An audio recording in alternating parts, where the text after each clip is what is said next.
കേരളത്തിൽ അടുത്ത 5 ദിവസം മഴയ്ക്ക് സാധ്യത. ഇന്നും നാളെയും അതിതീവ്ര മഴ തുടരും. 21 വരെ ഒറ്റപ്പെട്ട ശക്തമായ മഴയ്ക്ക് സാധ്യതയെന്നാണ് കേന്ദ്ര കാലാവസ്ഥാ വകുപ്പിന്റെ റിപ്പോർട്ട്. തിരുവനന്തപുരം, കൊല്ലം, ആലപ്പുഴ, കണ്ണൂർ, കാസർഗോഡ് ജില്ലകളിൽ ഉയർന്ന തിരമാലയ്ക്കും കടലാക്രമണത്തിനും സാധ്യതയുള്ളതിനാൽ മത്സ്യത്തൊഴിലാളികളും തീരദേശവാസികളും ജാഗ്രത പാലിക്കണമെന്നും നിർദ്ദേശമുണ്ട്. സനീസ ശോഭാചന്ദ്രൻ വിവരങ്ങൾ നൽകാനായി ചേരുന്നുണ്ട്. സനീസ, വരും ദിവസങ്ങളിലും മഴ ശക്തമാകും എന്നുള്ള മുന്നറിയിപ്പ് തന്നെയാണുള്ളത്. ഏതൊക്കെ ജില്ലകളിൽ അതിതീവ്ര മഴയ്ക്ക് സാധ്യതയുണ്ട്? അമൃത, ഈ വരും 2 ദിവസങ്ങളിലും സംസ്ഥാനത്ത് അതിതീവ്ര മഴ തുടരുമെന്നാണ് കാലാവസ്ഥാ വകുപ്പിൽ നിന്ന് നമുക്ക് ലഭിക്കുന്ന മുന്നറിയിപ്പ്.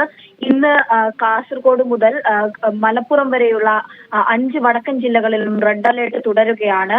കൂടാതെ തൃശൂർ, ഇടുക്കി, എറണാകുളം ജില്ലകളിൽ ഓറഞ്ച് അലേർട്ടും ബാക്കി ജില്ലകളിൽ യെല്ലോ അലേർട്ടാണ്. നാളെയും കാസർഗോഡ്, കണ്ണൂർ ജില്ലകളിൽ റെഡ് അലേർട്ടാണ്. വയനാട്, കോഴിക്കോട്, മലപ്പുറം, പാലക്കാട്, തൃശൂർ, ഇടുക്കി, എറണാകുളം ജില്ലകളിൽ ഓറഞ്ച് അലേർട്ടും കോട്ടയം, ആലപ്പുഴ, പത്തനംതിട്ട ജില്ലകളിൽ യെല്ലോ അലേർട്ടുമാണ് തുടരുന്നത്. വരും ഒരാഴ്ച 5 ദിവസത്തോളം സംസ്ഥാനത്ത് മഴ ഇതേപോലെ തുടരും. വടക്ക് പടിഞ്ഞാറൻ രാജസ്ഥാന് മുകളിലായി തീവ്ര ന്യൂനമർദ്ദം സ്ഥിതി ചെയ്യുന്നു. ജൂലൈ 24ഓടെ വടക്കൻ ബംഗാളിൽ ഉൾക്കടലിൽ പുതിയൊരു ന്യൂനമർദ്ദം രൂപപ്പെടാനും സാധ്യതയുണ്ട്. ഇതിന്റെ ഒരു സ്വാധീന ഫലമായിട്ടാണ് സംസ്ഥാനത്ത് ഇത്തരത്തിൽ മഴ തുടരുന്നത്. 21 വരെ ഒറ്റപ്പെട്ട അതിശക്തമായ മഴയായിരിക്കും ഉണ്ടാവുക. ഈ ശക്തമായ മഴയ്ക്കൊപ്പം ഇന്ന് കേരളത്തിൽ 50 കിലോമീറ്റർ വരെ വേഗതയിൽ കാറ്റ് വീശാനും സാധ്യതയുണ്ട്.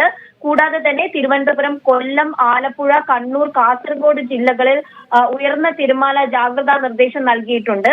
ഉയർന്ന തിരമാലയ്ക്കും കടലാക്രമണത്തിനും സാധ്യതയുള്ളതുകൊണ്ട് തന്നെ മത്സ്യത്തൊഴിലാളികളും തീരദേശവാസികളും അതീവ ജാഗ്രത പുലർത്തണം. കേരള തീരത്ത് 22 വരെ മത്സ്യബന്ധനത്തിന് പോകാൻ പാടില്ലെന്നും മുന്നറിയിപ്പുണ്ട്. അമൃത. ശരി.